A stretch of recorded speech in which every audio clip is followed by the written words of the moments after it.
One of the great things about attending the Glamping Show in Colorado is the opportunity to chat with seasoned professionals about what's going on in the industry. It's when I love to find out about new trends and shifts that are happening that you just simply can't find anywhere else. And this is what happened when I had the opportunity to chat with Todd Wynne-Parry. Now, Todd has over 30 years of hotel development experience, and he's held senior leadership positions at several major hotel brands, and more recently, AutoCamp and Two Roads Hospitality. He is now the Managing Director of Outdoor Hospitality Advisory Services, Horwath, HTL. And actually, this was something that I was so pleased to be able to do for you because he's got so much experience and such a fantastic umbrella view of what's going on right now with the economy the way it is, with everything else going on in the industry. So his experience and expertise is just gold.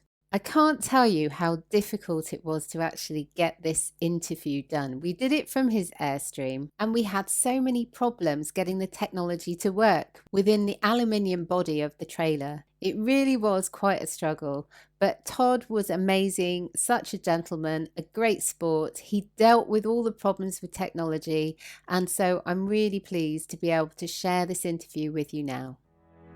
Welcome to the Glamping Americas podcast, the place for inspiration about the business of upscale camping, glamping, and luxury outdoor guest accommodations. I'm Sarah Riley from the Glamping Academy, and I'm working with my friends at the Glamping Show Americas to share everything you need to know about new trends, events, business models, and investment potential in the rapidly growing world of luxury camping that delivers an experience. Interest in this industry is exploding, so if you want to be the first to find out what's hot and what's not, subscribe here and check out the show notes for more exciting news and links. And be sure to add the next Glamping Show Americas to your calendar for the 1st and 2nd of October 2024 near Denver, Colorado. I can't wait. So Todd, you're here at the Glamping Show. And I love the fact that you're in your Airstream, and I adore Airstreams. Tell me a little bit about this and where it's come from and why you decided to go for an Airstream. Great question. So this is a 1953 Flying Cloud. It was built in Los Angeles and first sold out of Idaho Springs, Idaho, or something like that, long before I got it. I bought it about 5 years ago. At the time when Airstream was developing their brands, their models, they were all named after famous ships, and the Flying Cloud was a very famous ship. Interestingly, it was famous because it did the speed record from New York to San Francisco around the Cape Horn or whatever down there, faster than any boat had ever done it. And then a few years later, it actually broke its own record and did it even faster than anybody. This is an old, tall ship. And here's the interesting fact, that the navigator was the captain's wife. Ah, Yeah, there you go. So a woman had the navigational record for a sailboat at that time. But anyway, so this is the Flying Cloud, which is kind of, they were all meant to be sort of ships on land, right? Land yachts, type of thing. But it's all original, except for these seats, which are called jackknife click-clack seats. They turn into a bed, and this table can go away. This was recovered. I refinished the top on this table and did all the window coverings. I'm loving your fish. Yes, so this is my mobile fishing lodge, so hence the trout and rod reels and things like that. And the very important rack of wine. Yeah, well, we didn't go through nearly enough of it last night, but that's what that was for. Unfortunately, everybody had enough to drink. So we're here at the Glamping Show, and every time I walk past, you're really, really busy.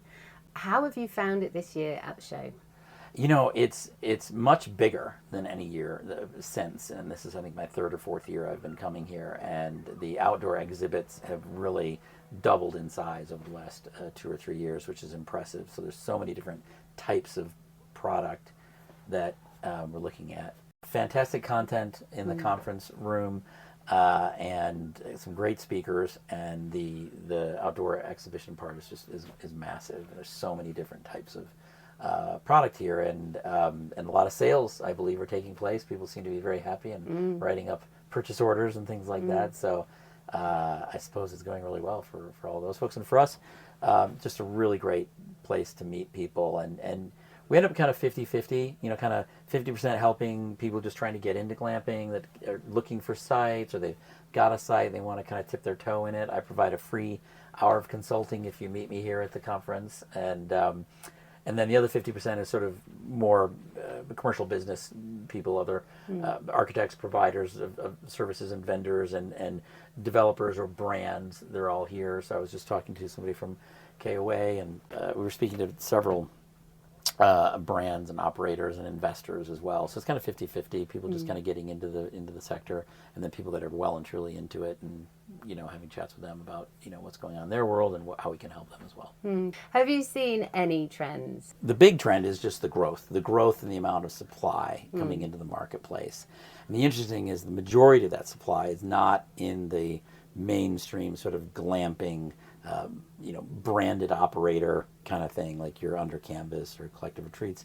That's not where the big, or even AutoCamp, that's not where the big supply growth is happening. It's actually happening from what I call independent lifestyle operators.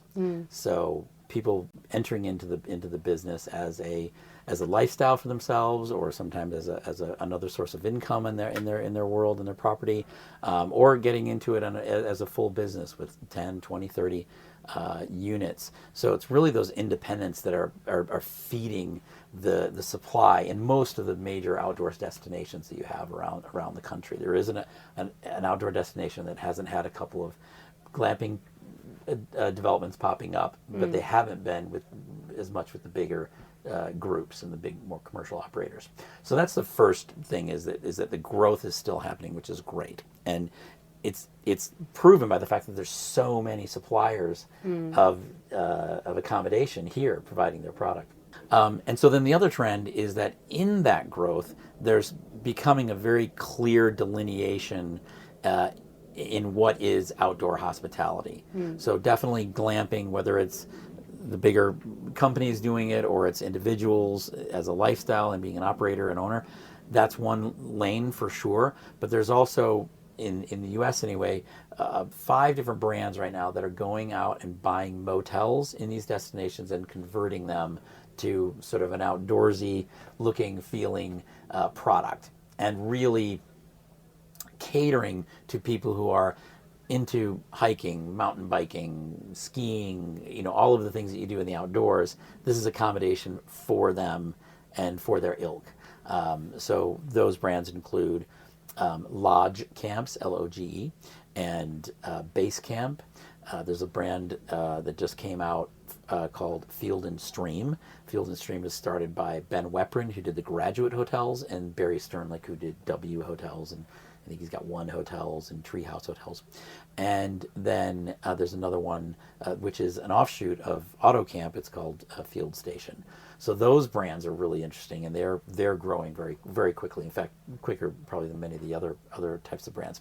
And then there's the traditional RV park, or caravan park as they call it in the UK. Those traditional RV parks really adding a lot of accommodation, permanent accommodation, to round out their offering.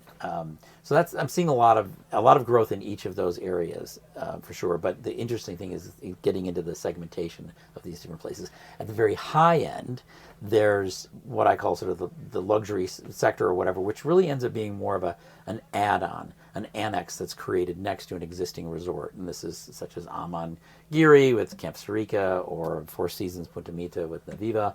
So it's where there's an existing resort and the owner says, hey, I want to get some more accommodation. How do we do that? And then there's a tented accommodation or some sort of outdoor accommodation tacked onto the facilities adjacent to the existing resort. So do you see any particular structures that are more popular than others amongst those developing sites? It's a good question. There's kind of what's happening out there, and then there's kind of what I think should be happening out there. But the domes seem to be very popular. People seem to be buying domes all over the place, of different structures, different sizes, some that have a clear top, some that are insulated, some that are not, mostly all on a deck, almost all on a deck, but they seem to be sort of very popular, I think, because of the price point and the ability to get to market very quickly. And you can decorate them quite nicely in the inside and whatnot. So I think the domes are very, very popular. The traditional safari tent obviously is quite popular, and now there's more and more of the tiny home or we used to call park model units that can be brought into a property. Those are always quite popular. But what I think should be happening in that regard is that the type of accommodation, the structure, whatever it might, whichever iteration it might be, I believe that should really be tied to the environment that you're in. So it's not a one size fits all kind of thing. Yeah. If you're in a snowy environment, you're going to have to deal with snow load, and so while it may be a tent that might work, you're going to have to deal with the weight of that snow, and you're also going to have to deal obviously with heating and cooling in the summer in the hot places. So I think taking a good hard look at what the environment is going to require of the unit, and then what's the best value you can get in that type of unit. And when I say value, I don't mean what's the cheapest. What I mean is what's the one that's going to probably last you as long as possible. What's gonna deal with the rigors of that environment. Sometimes canvas, in certain environments, it's just you can't stop fighting the mold or the shrinkage, and there's all these things that eventually you're going to catch up to you, and some guarantee them for 8 or 10 years or whatever it is. But what's the best value in terms of its durability? I think. Yeah. I couldn't agree more. Many people go with what they like the look of or like the feel of, not necessarily thinking about the practicalities of having canvas in a very, very humid environment, and as you said, not getting those guarantees from the manufacturer that you can deal with mold, or that the windows, the whatever material it's made out of that you can look out of, are actually going to stay nice and clear, so those views are going to stay really nice and clear and sharp all that time. Many substandard materials don't. They cloud over when sunshine gets onto them. So yeah, there's a lot of that's going on, I believe myself. And so anyone who wants to start in this industry really has to be very careful about the manufacturers they're dealing with, and ask lots and lots of questions and troubleshoot what might happen and how they might get around all of that. Yeah, and the other big trend I would say is sort of the realization of some groups that have head into this and or individuals around the difficulties in the soft periods where it's really hard to get people to stay there. And there's sort of been a learning curve, I think, for people jumping into the industry. The best example, I think, and I'm not saying anything against them or anything like that, but when Getaway Outpost came about in the U.S., and they've grown very, very fast. I think there's 25 or 30 properties now. Their brand promise was very simple and great. I like their brand promise. It was, you're going to be 2 hours from your apartment in the city in nature, and you're going to commune with nature when you're there, and you're going to commune with whoever you're staying with. But that's where it ended. And it was definitely sold as a wellness thing. So don't book one night, but let's book a package. Buy a package of 7 or 8 nights, because you really need this for your wellness through the year. And just when it's available, you can then use one of those vouchers that you've bought. And I think that's great, because I think it's true. People do need to get out and let their cells expand, and yes, get into nature and touch the ground and maybe get a little dirty and all that stuff. It's great. But they found was that in some of their destinations, those low periods were really hard, and they were missing a group component of their business because it wasn't set up for that. There was no communal fire pit. There was no communal check-in area. There was no shared work area or something like that. There was none of that. So they've had to go back and kind of re-look at the model, and now they're hiring group salespeople to try and fill in those soft periods. And so, and I think there's been other developments around as well that are in that kind of smaller, like let's say 15 to 40 units or whatever, that went about it. They might have created public space, but people weren't really activating it. They weren't using it because they weren't part of a group. It was just a bunch of individual people. Maybe they were congregating in these areas, but maybe not. And so those people have gone back and said, oh, how do we get groups, whether it's corporate or social groups, to come and then actually utilize the space we built for them. So I think that's been a big realization, because the demand is definitely there. Companies, families, whether it's doing a 60th birthday party or a wedding or whatever, they want to be outside. That's for sure. And they don't want to be on a golf course. That the golf course it's not for everybody. And so when you do a corporate retreat that has golf involved, you sort of eliminate people that aren't doing that sport. Pickleball, that's the other thing. Yeah, I've heard about that one. The pickleball is massive. So I'm seeing more. I was just at a RV park in a place called Mountain Home, Idaho. Beautiful RV park. It was quite impressive, great grounds. And all of a sudden I looked and there was 2 gorgeous state-of-the-art pickleball courts. I'm like, wow, it took a lot of money to do that. Yeah. So it must have been very important for them to do that, and they get used. So it's great. Yeah, I've seen that. Do you think that the whole mentality of if you build it, they will come is a bit of a problem amongst startups who don't realize that starting a glamping business has 3 elements? You've got the planning, the business planning, what are we going to do, how are we going to get the money for this, and then you've got the let's build it, which is stage 2, how are we going to put utilities in the ground, all that kind of stuff. And then stage 3, of course, is marketing it, making sure that you are blocking out your calendar and you're getting the occupancy you want and you're getting the maximum daily rate that you can get and all of that kind of thing. Do you think that people come into the industry and forget about stage 3, about marketing and about the impact of what if they don't get their occupancy? What if they don't generate the revenue that they're after? Have they thought about that? Are they aware of it? Right. Well, I think it's, if they're not, they should be, because, at the end of the day, whether it's a sort of a side gig or it's just something else that you're adding on to your world, it is at the end of the day small business. And we know that most small businesses that don't make it, they don't make it because they didn't have enough cash flow to get through the difficult parts. There was cash flow management was the downfall.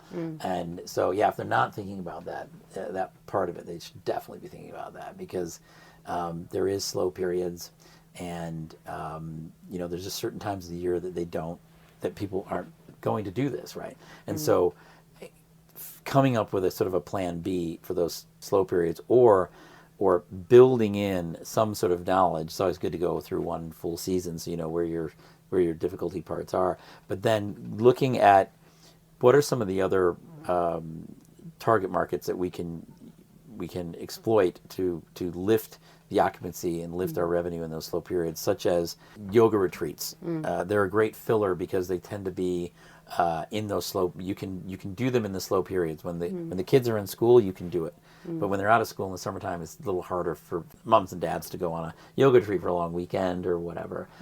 But if you can book those in those known slow periods, like when the kids go back to school, then you've kind of built in a little insurance policy that you're not going to just go off the cliff, in late September or whatever it might be. So we're seeing growth in the US in terms of this market. As the growth happens, obviously we're going to get a real mix of quality products, quality services. It's going to vary. And something that we've seen in the UK and Europe is that those quite poor services tend to start colouring the rest of the industry.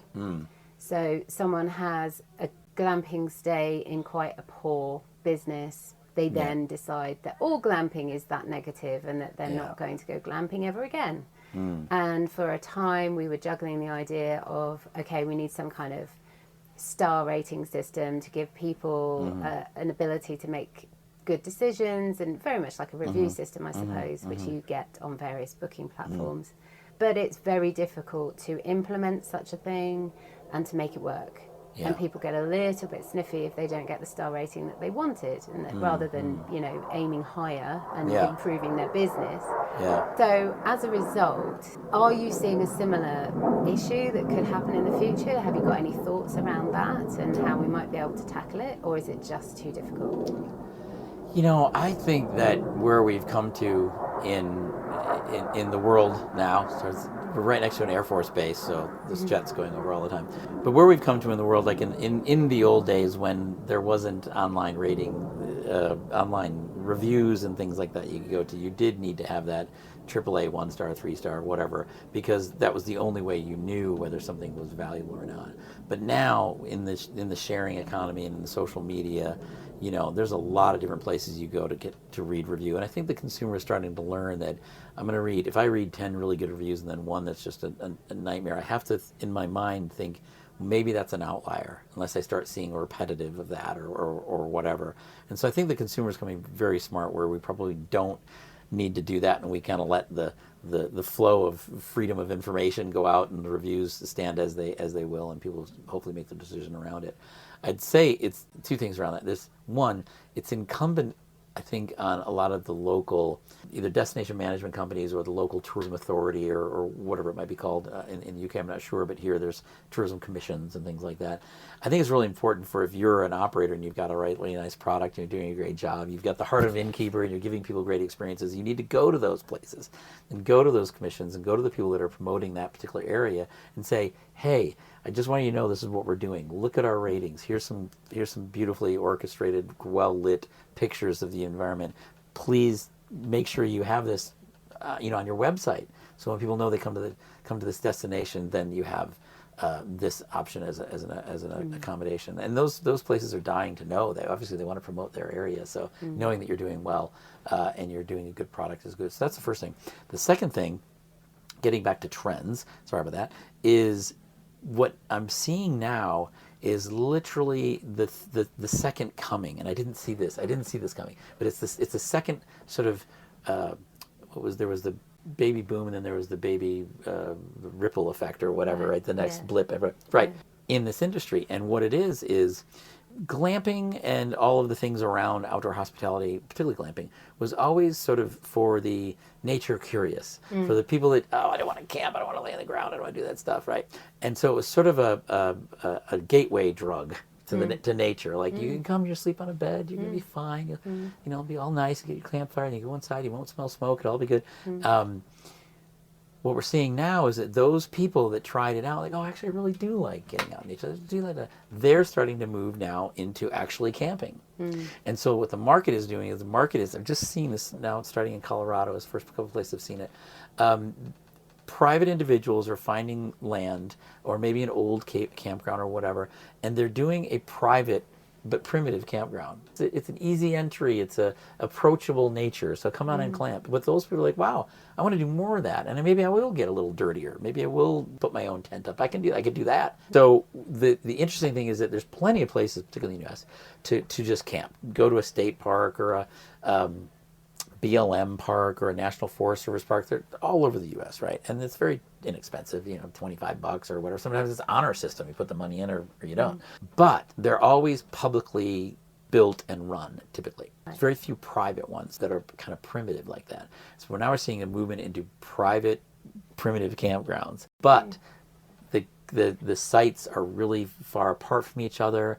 The lighting is fantastic in terms of pathways. There's a beautiful toilet that's maintained 3 or 4 times a day. And so it's sort of primitive. Like, you are going to primitive. You're going to pop up your camp, and your car isn't going to be right next to your tent, so it's not car camping. But it's maybe 100 yards away in a car parking lot. But you got to haul your stuff in, you got to put your tent up, you got to do that stuff, and the experience is amazing because people they feel security. You might have to do a gate code to get into the place, and they feel it's clean. And those are kind of the two big things that really affect people wanting to get into nature. Yeah, so we have that in the UK where we have the managed campgrounds, which very rarely are state run. Yes. And then we have wild camping, which is where you can pretty much go in any area where it's allowed and wild camp. For a contribution or whatever is decided. But that's really interesting that it seems to be, so camping kind of started the interest and trend into glamping, and now glamping is going back again to boost camping in the US. That's a really interesting thing I didn't think was going on. Yeah, no, neither did I, but I think the issue is really just that you know how it is. I mean, your state-run facilities, some can be amazing, and certainly our national parks here are just incredible, and they're run super well and all that good stuff. But some of the places, the state parks and the Forest Service parks, they're a little run on a budget. So if it's a private company coming and making everything great, I think people appreciate that, and they'll pay a bit more. Yeah. So your company that you work for, and you consult with various people who want to launch into this arena. What are you hoping for over the next year or so? What are you looking for? Are you looking to work with more resort owners, lifestyle owners? What kind of thing are you aiming for your business? Well, sort of, I would say sort of three areas really. One is continuing on with my work with site owners and really making sure that those site owners are avoiding some pitfalls, right? They're setting up correctly, their site is designed and planned correctly, and they're putting the energy and the time in the things that really matter, like acquiring the site. Like if I don't understand why you spend money on a brand or talking with certain consultants or doing anything until you have a site, because it really doesn't make any sense. And a lot of people, they start spending money before they get the site, and so all energy should be on that site, and hopefully getting a site that's easily entitled to what he wants to do. And then the third area is really with my brands that I work with. I work with a number of different brands right now, and continuing to work with them on their strategic growth and maybe adjusting course a little bit as the market changes. We may or may not be coming into a big recession here soon, so that might require either adjusting rates to be more recession proof, or coming up with a model of their their brand that is a lower price point. And the third area is really investors. The investing group right now are on the sidelines. They're really not moving their money real quickly right now. The interest rates are high, and they're unsure about the next 6-12 months of what's going to happen here anyway. So they're sort of standing back, keeping their powder dry for a while until the right opportunity comes along. So are you saying then that the investors are maybe stalling the market for those who are looking for investment? Is that something that's happening, or is are people still managing to continue regardless of? I think the properties that are entitled and super well planned and have strong management behind them, and are in a location, I think they'll find their funding one way or the other. It might be a bit tricky on the debt side of the equation because it can be so expensive right now. But I think you'll find they will start to, for a good product like that, they will start to reduce their internal rate of return requirements, because they know that with the higher debt number, they're not going to get those high 20s in terms of internal rate of return. So they might start accepting a lower rate of return. We've seen that happen in other recessions. Do you think it's inevitable there's going to be a recession in the US, or do you think that we don't know yet? It's still kind of... Well, I'm not an economist, but from what I've seen on TV, the way people look at for instance, jobs, unemployment numbers, they're really kind of based on an early 20th century model of what is employment and what isn't employment. So I think that the worry is more stagnation than inflation. Inflation obviously creates the stagnation where people just aren't hiring. They're not investing in new plant and equipment. These are all big, fat macroeconomic Keynesian and Adam Smith kind of stuff to talk about. But I feel that it reminds me a lot of the late 70s in the U.S. anyway, when we did get stagflation, and it's tough. It's tough. And quite interesting though, because in 2008, 2009, when we had the major recession worldwide, there was a bit of research that came out then, and that was all about the fact that most industries saw a reduction and decline, and yet camping and glamping did not. So that was quite interesting that it seemed to buck the trend of everybody else.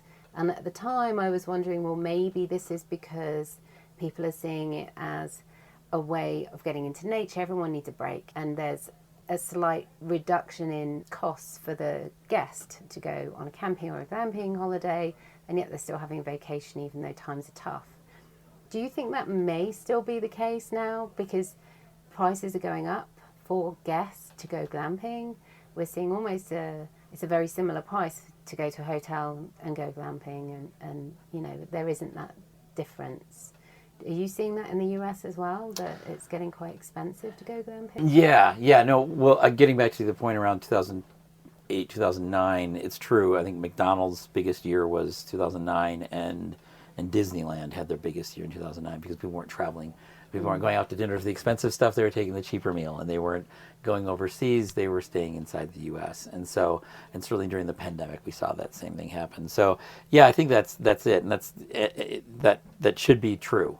in terms of growth on the demand side. Earlier I was talking about the supply side of people getting new projects done and stuff like that. But on the demand side, yeah, that's still, the gap between supply and demand is still there. So even with a recession, while the demand might come down a little bit in price point or something like that, the demand for people getting out, not going overseas, and getting into a nature experience is great. And some of these properties, yes, they may have to start reducing their rates a little bit to get that occupancy, particularly in the not so high seasons parts. Well, it's really interesting and fascinating how so many things happen around the world in the same way, pretty much. Yeah. Even though Europe and the UK are very different to the US, Yeah. there are similar trends Yeah. and similar patterns. Yeah, I'm looking forward to chatting with you more in the future. Thanks. In the meantime, when do you leave the show with your lovely Airstream that we've all been enjoying looking at, glimmering in the sunshine? Yes, this will be hooked up at 4 p.m. today, and I will drive it. How long does it take you to get back? It takes me about 2 days. I usually do 2 nights coming over, but going back I'm just going to do 1 night. So I'll drive for 8 hours, spend the night, then drive another 8 hours, and I'll be home. Oh, that's a lot. Oh my goodness me. I know, I'd be in Scotland or something like that by the Yeah, time yeah. for you. Do you listen to any particular podcasts or anything else? I do. I listen to, I like those murder mystery ones too. Oh, I yeah, listen to they're those podcasts Yeah. and listen to some radio. And if I start getting a little bit snoozy, I'll throw on some ridiculous new wave music from the 80s. Well, I hope you enjoy your trip back. Thank you you. so much for chatting No with problem. me, and we'll speak again. Thank you, Sarah.